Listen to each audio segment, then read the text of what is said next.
শ্বশুরের অনেক ইচ্ছা তার বুমার সাথে কাজ করবে। তার বুমার সাথে কাজ খুব একটা কঠিন হবে না, কেননা শ্বশুরের প্রতি বুমার একটু হলেও আকর্ষণ আছে তা বুঝতে পারেন শ্বশুর। তাই তিনি ভাবলেন এই সোনার সুযোগ কাজে না লাগাতে পারলে পুরুষ হিসেবে তার জন্মটাই বৃথা হবে। একদিন শ্বশুর বাথরুম স্নান করছিলেন। তিনি ভাবলেন আজকে চেষ্টা করা যেতে পারে। তিনি তার বৌমাকে ডাকলেন। তার কোমরে শুধুমাত্র একটি গামছা পেঁচানো আর খালি গা। শ্বশুর মশাইয়ের ডাকে বুমা আসলো। বৌমা, আমার না হাতটা হালকা কেটে গিয়েছিল আজ, সাবান ধরতে গেলেই জ্বলছে। তুমি একটু আমার গায়ে সাবান ডলে দাও না। বাবা, আপনি কোনো চিন্তা করবেন না, আমি এখনই আপনার গায়ে সাবান ডলে দিচ্ছি। তার শ্বশুরের সারা গায়ে সাবান ডলে লাগল। সবখানে সাবান মাখানো শেষ হলে শ্বশুর বল, সবখানে তো মাখানো হলো না বুমা, তাহলে কোথায় বাদ আছে বাবা? আমার এইখানে। ওইখানে সাবান দেওয়ার পর শ্বশুর আমার সাথে যা করল শুনলে আপনার আত্মা কেঁপে উঠবে, আপনার মেশিন দিয়ে পানি চলে আসবে। আপনি হাতের কাজ করতে বাধ্য হবেন, তাই গল্পটি মনোযোগ দিয়ে সম্পূর্ণ শুনুন।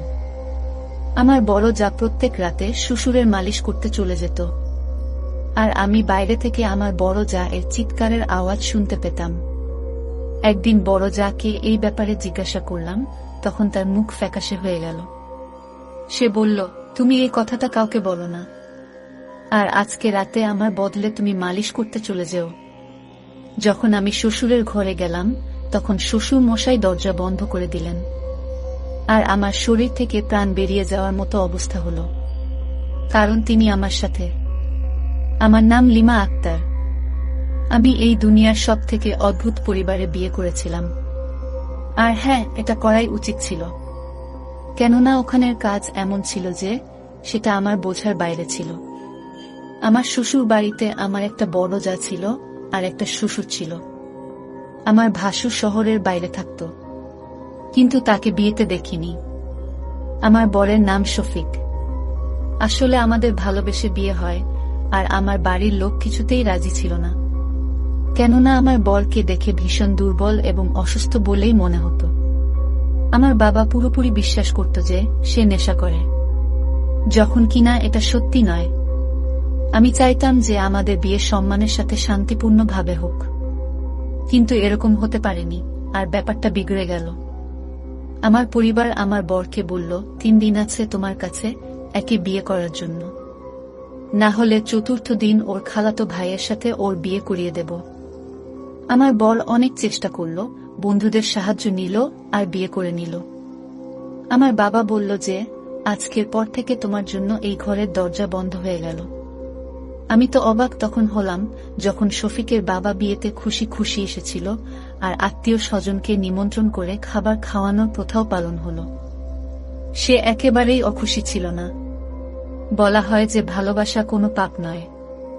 আমার বিয়েতেই আমি আমার যা এর সাথে প্রথম দেখা করি। সে আমাকে আশ্বস্ত করেছিল আর বলেছিল যে সব ঠিক হয়ে যাবে। এবার আমার বর দিন রাত পরিশ্রম করতে লাগলো, কেননা এবার আমাদের টাকার অনেক প্রয়োজন ছিল।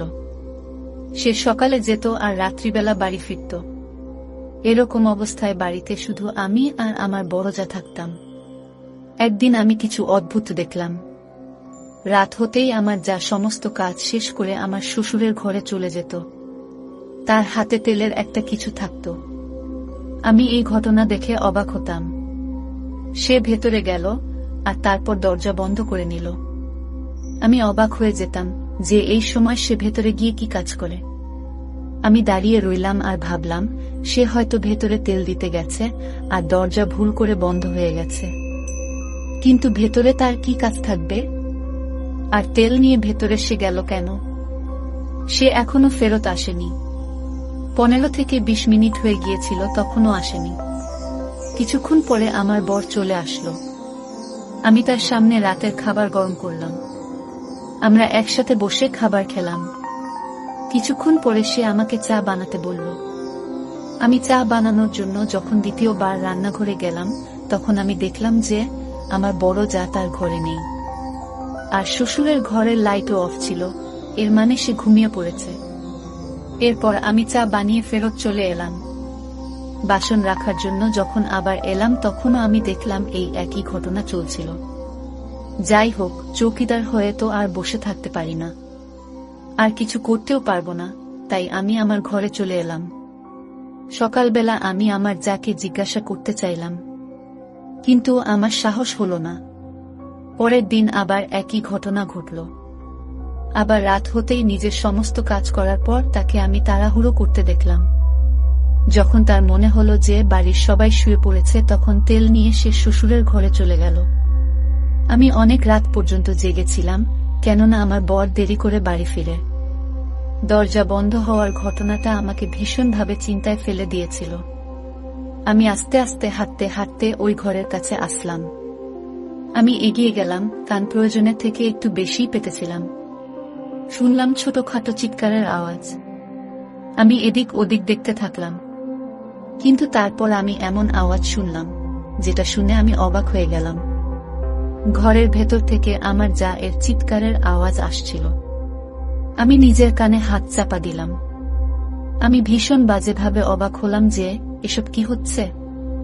প্রথমে আমার মনে হয়েছিল যে এটা আমার মনের ভুল, কিন্তু আমি এরকম আওয়াজ আবার শুনলাম। আর এবার তো আমি পুরোপুরি বিশ্বাস করলাম যে যা কিছু হচ্ছিল তা একদম মেনে নেবার মতো নয়। দরজায় টোকা দিতে লাগলাম। তখন লাইট অন হয়ে গেল, আর আমি ভয় পেয়ে গেলাম। যেন মনে হলো কেউ বাইরে আসছে। আমি দৌড়ে আবার আমার ঘরে চলে এলাম। ভাবলাম নিজের বরকে এই কথাগুলো বলি, কিন্তু তাকে এগুলো কিছুই বললাম না। পরের দিন আমি আমার বড় যাকে এই ব্যাপারে কথা বলবো বলে ভাবলাম। সে আমার সামনে বসে সবজি কাটছিল, আর আমি বাসন ধুচ্ছিলাম। আমি বললাম, রাতে তুমি শ্বশুর মশাইয়ের ঘরে কি করতে গিয়েছিলে? তোমার হাতে তেল ছিল, আর তুমি দরজা বন্ধ করে দিয়েছিলে কেন? আমার বড় যা অবাক হয়ে গেল। সে আমার থেকে বোধ হয় এরকম কথা আশা করেনি। সে বলতে লাগলো তার পায়ে ব্যথা ছিল, তো আমি তার পায়ে তেল লাগানোর জন্য গিয়েছিলাম। আমি বললাম, দরজা বন্ধ করার কি দরকার ছিল? আর তুমি তো ভিতরে গিয়ে বসে পড়লে। আমি 2-3 বার তোমার ঘরের আশপাশ দিয়ে চক্কর কেটে আসলাম, তো তখন আমি দেখলাম যে তুমি তোমার ঘরে ছিলে না। আমার যা আমাকে মিথ্যে কথা বলে দিল, আমি ঘরে ছিলাম না, বাথরুমে ছিলাম, এজন্য তুমি দেখতে পাওনি। আমার শরীর একটু খারাপ ছিল। সে আমার সাথে চোখ না মিলিয়ে কথা বলছিল। সে আবার নিজের কাজে ব্যস্ত হয়ে গেল। আমি বললাম যে, কি হলো তোমার শরীরের? তখন সে একটু অস্বস্তিকর ভাবে বলতে লাগলো, কেন তুমি একটা ছোট ঘটনাকে টেনে ধরে তার কিমা বানাচ্ছ? ছাড়ো এসব কথা। আজ ভীষণ গরম, আর তুমি এক যে কিনা এত প্রশ্ন করছো। সে কথাটাকে অন্যদিকে ঘুরিয়ে দিল, কিন্তু আমি যা আন্দাজ করছিলাম সেটাই করলাম। আমার একটা খুব কাছের বন্ধু ছিল। যখন আমি তাকে এইসব বললাম, তখন সে কথাটা শুনে সেই আগুনে আরো হাওয়া দিল, আর নিজের কানে হাত চাপা দিয়ে বলল যে, তুমি পাগল হয়ে যাওনি তো? স্বাভাবিক ব্যাপার যে সেখানে কি হচ্ছে সেটা তোমার জানা দরকার। আমার যা ও অদ্ভুত মানুষ ছিল, চুপচাপ থাকতো সে। একদিকে সে খোলামেলা পোশাক পরত, আর এসে বলতো, আমার গরম লাগছে, আর অন্যদিকে এত মোটা আর লম্বা কাপড় চোপড় পরত, আর তখন তার গরম লাগতো না। আমি জানতাম কোনো না কোনো গন্ডগোল তো আছেই। একদিন আমাদের ঘরে এক আত্মীয় আসে, তার সাথে আমিও কথা বললাম। তখন সে বলল, তোমার বর বিয়ের আগে বাইরের দেশে যেতে চাইতো, তার বাবা তাকে যেতে দেয়নি। আমি বললাম, আমার বর বাইরে না গেলেই ভালো, আমি তাকে ভীষণ ভালোবাসি। উনি বললেন যে, হ্যাঁ, তোমার বড় জায়ের বর তো বাইরেই আছে, বেচারি কত উদাস থাকে। আমি বললাম, কই, সে তো উদাস থাকে না, একদম সাধারণ থাকে সে, খুব ভালোভাবে সেজেগুজে থাকে, হাতে চুড়ি পরে। তখন সে বলতে লাগলো, এমনটা নয়, আমরা তো তাকে বড়ই উদাস দেখি, এমনিতে সে অনেক সুন্দরী। আমি বললাম, হ্যাঁ, এটা তো সত্যি। এরকম অবস্থায় যদি বর কাছে না হয়, তাহলে মানুষ সেজেগুজে কাকে দেখায়? তার হয়তো মন চায়, সেজন্যই সে তৈরি হয়। আর এটা তো ভালো কথা, মানুষের নিজের জন্য সাজা উচিত, শুধুমাত্র বরের জন্য তার বুক কেন সাজবে? সে নিজের জন্য সাজতে পারে, যাতে সে নিজেকে খুব সুন্দরী দেখাতে পারে, আর নিজেকে সুন্দরী দেখে সে খুশি হবে। আমার বড় যাকে দেখে একদমই মনে হয় না যে তার বর বাইরে থাকে। না ওই ঘরে আমার ভাসুরকে নিয়ে কথা হয়, আর না তার কেউ নাম নেয়, আর না আমি তার কোনো ছবি দেখেছি। আমার বড় যাকেও আমি কখনো ফোনে কথা বলতেও দেখিনি। যদি বর বাইরে থাকে তাহলে ফোনটা তো অন্ততপক্ষে করে। এমনকি আমার শ্বশুর এটাও বলে না যে আমার ছেলে বাইরে থাকে। একবার আমরা সবাই খাবার খাচ্ছিলাম, তখন আমার শ্বশুর বলল, আল্লাহ একটাই ছেলে দিয়েছে, আর এ সমস্ত কিছুই তারই। তার সাথে সাথেই সে কাশি শুরু করে দিল। আমি বললাম, আব্বু আপনার তো আরও একটা ছেলে আছে। তখন সে বলতে লাগলো, হ্যাঁ আরও একটা ছেলে আছে, ভুল করে বলে ফেলেছি। বাবা কখনো তার ছেলেকে ভুলতে পারে? আমি তো মজা করছিলাম, কিন্তু আমরা সবাই অবাক হয়ে গেলাম যে কি করে সে ভুলে গেল। আমার বর অদ্ভুত চেহারা বানিয়েছিল, আর আমার বড় যা এদিক ওদিক তাকাতে লাগলো। এমন মনে হলো এরা তিনজনই আমার থেকে কোনো কথা লুকোচ্ছে। কিন্তু আমার বড় যা এর ওই একই রুটিন ছিল। আমি আবার তাকে যখন জিজ্ঞাসা করলাম তখন সে বলল, শ্বশুরের পায়ে ব্যথা হয়, যতক্ষণ তার পা না টিপি ততক্ষণ তার ঘুম আসে না। কিন্তু আমি এটা ভাবতে লাগলাম যে যখন উনি ঘুমিয়ে পড়েন তখন যা ফেরত কেন আসে না? সারা রাত ধরে কি সে বসে বসে পা টেপে? এর সাথে শ্বশুরের কোনো সম্পর্কও তো নেই, সে তার কাকাও না, মামাও না। উনি বাড়ির এই বৌমাকে বংশের মধ্যে তো বিয়ে দেননি, এ বংশের বাইরের মেয়ে। তাহলে কত অদ্ভুত ব্যাপার যে শ্বশুরের ঘরে চলে যায় আর সে তার পায়ে মালিশ করে, ম্যাসাজ করে, আর ওখানেই ঘুমিয়ে পড়ে। ওখানে এর কি বা কাজ? আর সেই আওয়াজ, সেটা ভাবলে তো আমার মাথা এমনি ঘুরে যায়। যেটা আমি ভাবতেও চাই না, আর সেটাই এই ঘরে হয়ে চলেছে। একদিন তো কিছু এমন হলো যে আমি হতবাক হয়ে গেলাম। আমি আমার যাকে কাপড় বদলাতে দেখে নিয়েছিলাম, সে আমাকে দেখে খুব বাজেভাবে চমকে গেল। কিন্তু তার থেকে বেশি তো আমি চমকে গেলাম। আমি বললাম যে তুমি তো মা হতে চলেছ, আর আমাকে বলনি? তার মুখের কথা তার সঙ্গ দেয়নি তখন। সে তো প্রথমে ভীষণ ঘাবড়ে গেল, তারপর নিজেকে একটু সামলে নিল আর বলল, আমাদের বংশে এইসব বলা হয় না। যতক্ষণ না 7 মাস হয় ততক্ষণ কাউকেই বলা যায় না। বলা হয় যে সবার নাকি নজর লেগে যায়, আর সেটা ভালো হয় না। এজন্য আমি কাউকে বলিনি। আমি বললাম, এটা তো আমার বর, ও আমাকে বলেনি। কখনো শ্বশুর মশাই ও এই কথা বলেনি। তারাও কি জানে না? আমার যা এর মুখে কোনো কথা ছিল না। সে বলল, তারা জানে, তাদের হয়তো মনে নেই। এটা আবার কি ধরনের কথা? এত বড় কথা ভুলে কি করে যায়? আর আমিও জানতে পারিনি। যা খোলামেলা পোশাক পরত, কিন্তু এবার তাকে দেখে বোঝা যায় যে তার 7ম মাস চলছে। তার মানে আমার ভাসুর 7 মাস আগে এসেছে। কিন্তু তাও এই বাড়ির কেউ তার নাম নেয়নি। ভাসুরের সাথে কি আমার বরের কোনো শত্রুতা ছিল, নাকি তাকে সে পছন্দ করে না? আমিও এসেছি এখানে 2 মাস হতে গেল। এ কোনোদিন তার জন্য কিছুই পাঠায় না, কোনোদিন কোনো মানি অর্ডার বা কোনো পার্সেলও আসেনি।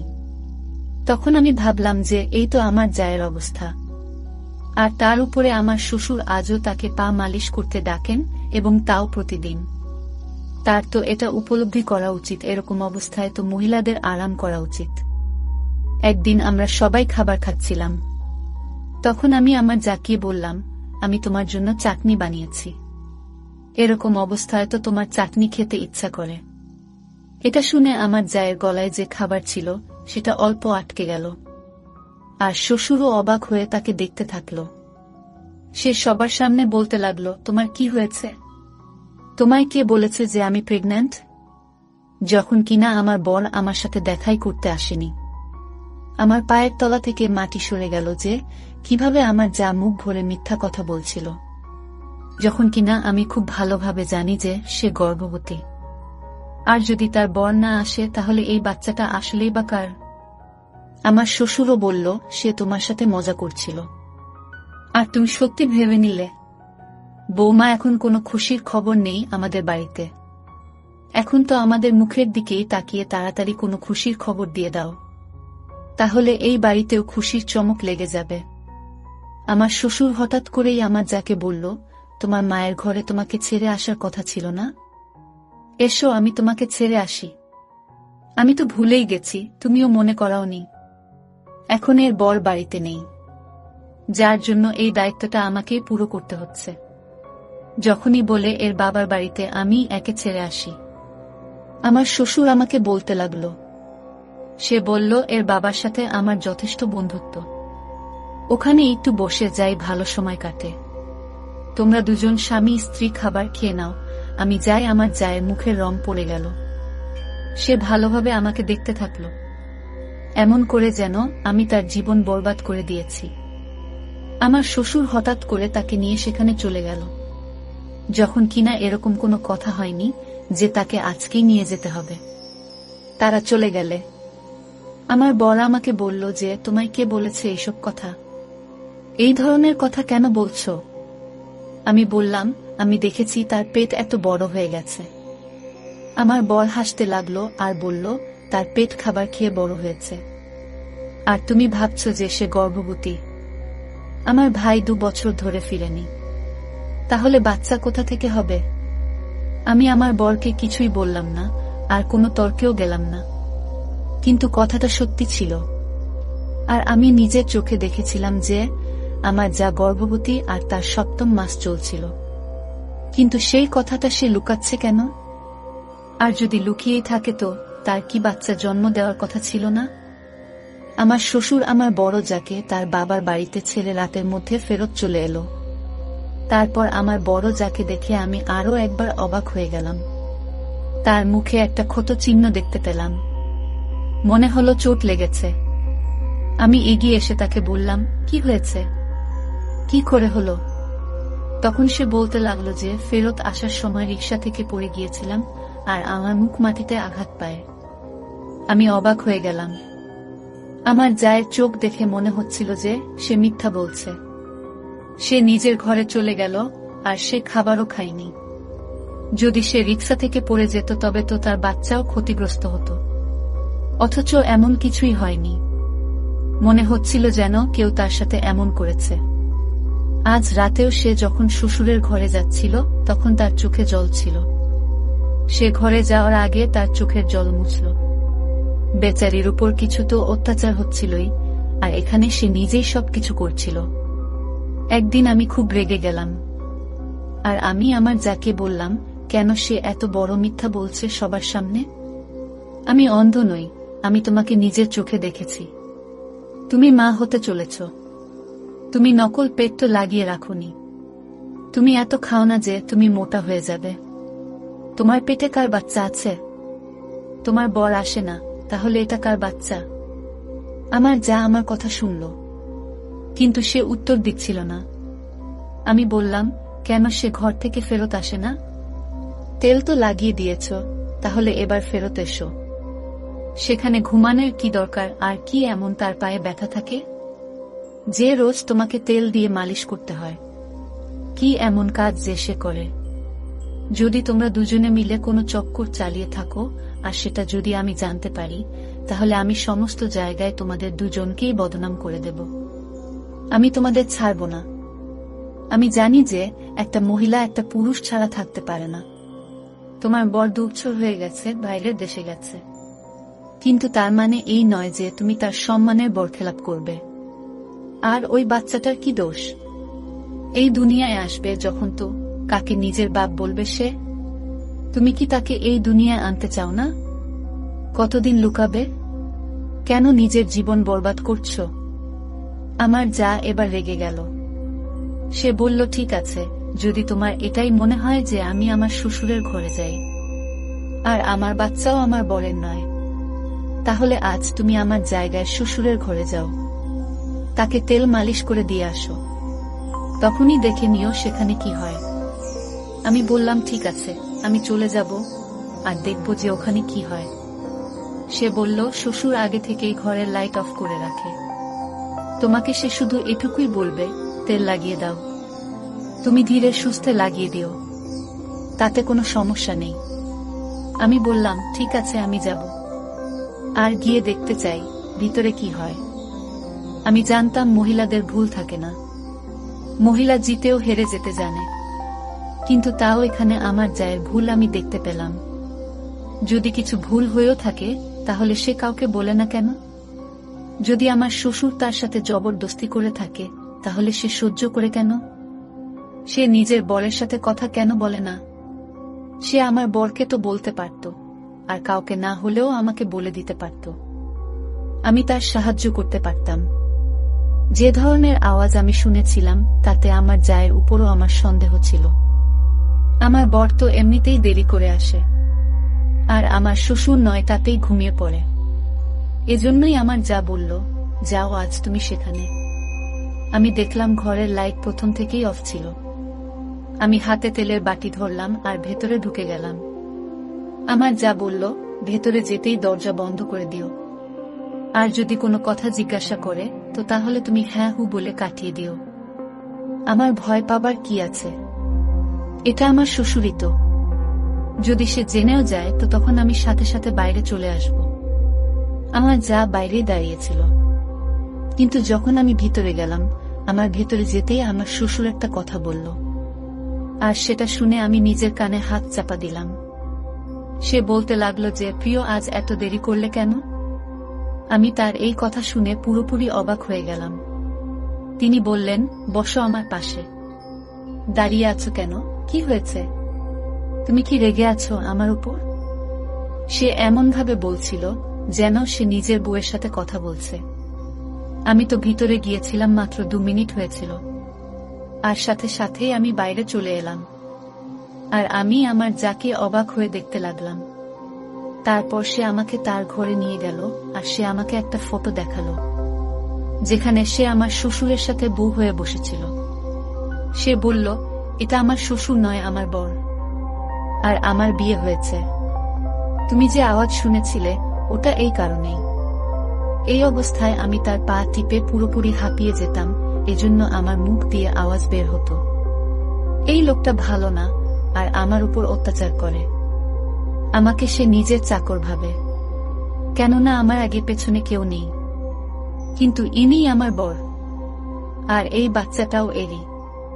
সে বলেছে যে যখন বাচ্চা দেবার দিন এসে যাবে তখন আমাকে গ্রামে পাঠিয়ে দেবে, আর কিছু না কিছু বলে কাটিয়ে দেবে যে এই বাচ্চাটাকে দত্তক নিয়েছি। তোমার বরের সাথে মিলে এই প্ল্যানটা সে বানিয়েছে যাতে তুমি জানতে না পারো, না হলে বদনামি হবে আমাদের বংশের। এই কথাটা কেউ জানে না যে মহিলা এই বাড়িতে এসেছিল সে তো আমার বরের বোন ছিল, এজন্য সেও আমাদের সাথে মিলে আছে। যখন তুমি সবার সামনে বললে যে আমি গর্ভবতী, তখন আমার বর আমার উপর রেগে গিয়েছিল, আর আমায় মেরেও ছিল। এজন্যই আমার মুখে ক্ষত চিহ্নের দাগ পেয়েছিলে। পুরো রাস্তা সে আমাকে অনেক কথা শুনিয়েছে সেদিন। এই বংশটা ভীষণ অদ্ভুত। এখানে অনেক রহস্য আছে, যার মধ্যে আমি নিজেও একটা রহস্য। তোমার বর তোমাকে এই কথাটা এজন্য বলেনি কেননা তুমি তাকে অদ্ভুত না ভেবে ফেলো। তোমার খারাপ না লাগুক, কিন্তু এখন তুমি তোমার বরকে বলে দাও যে তুমি সবই জানো, আর তুমি চুপ করে থাকো। আমার স্বামী নিজেই তোমাকে এসব কথা বলবে যখন তোমার বেশ কয়েক মাস হয়ে যাবে।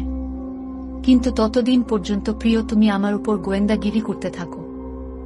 আমার কেস নিয়ে কথা বলে আমার জন্য উদাহরণ দাঁড় করানো বন্ধ করো। তাই আজকে আমার পরিবর্তে তোমাকে ওই ঘরে পাঠিয়েছি যাতে তুমি বিশ্বাস করতে পারো। আমি আমার জায়ের কাছে ক্ষমা চেয়েছিলাম এবং তাকে কথা দিয়েছিলাম যে আমি আর কিছু বলবো না, কেননা আমার কারণে তার জীবনের উপর প্রভাব পড়ছিল। এরপর আমি আমার স্বামীকে বিষয়টি জানাই। সেও বিব্রত হয়ে পড়ল। সে বলল, তুমি তো আগেই সব ছেড়ে এখানে এসেছ। আমি চাইনি তুমি ভাবো যে তুমি কি রকম পরিবারে এসে পড়েছ। আমার বাবা এই মেয়েটাকে ভালোবেসে বিয়ে করেছে। হ্যাঁ, তাই সে আমাদের ভালোবাসার বিরুদ্ধে ছিল না। তাই তাকে তার মতো করে ছেড়ে দাও এবং আমার সাথে নিজের জীবন কাটাও। আমি সেটাই করেছি। আমার শ্বশুর বাড়িতে যখন একটি মেয়ের জন্ম হয় তখন তিনিও একটু লজ্জা পান, কারণ আগে তার কোনো মেয়ে ছিল না। এখন সে ভালো থাকে এবং তার স্ত্রীর ও যত্ন নেয়।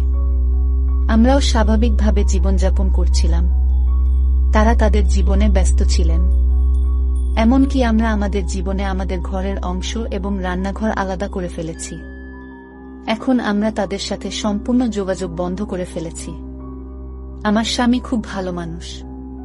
আমাকে সে ভালোবাসে, আমার জন্য কঠোর পরিশ্রম করে। এটা আমার জন্য যথেষ্ট। তো বন্ধুরা, আজকে এই পর্যন্তই। ভিডিওটি দেখার পর যদি তোমাদের ভালো লাগে তাহলে অবশ্যই একটি লাইক করবেন এবং কমেন্ট করে তোমাদের মতামত জানাবেন। আর চ্যানেলটি সাবস্ক্রাইব করে সাথেই থাকবেন। ধন্যবাদ।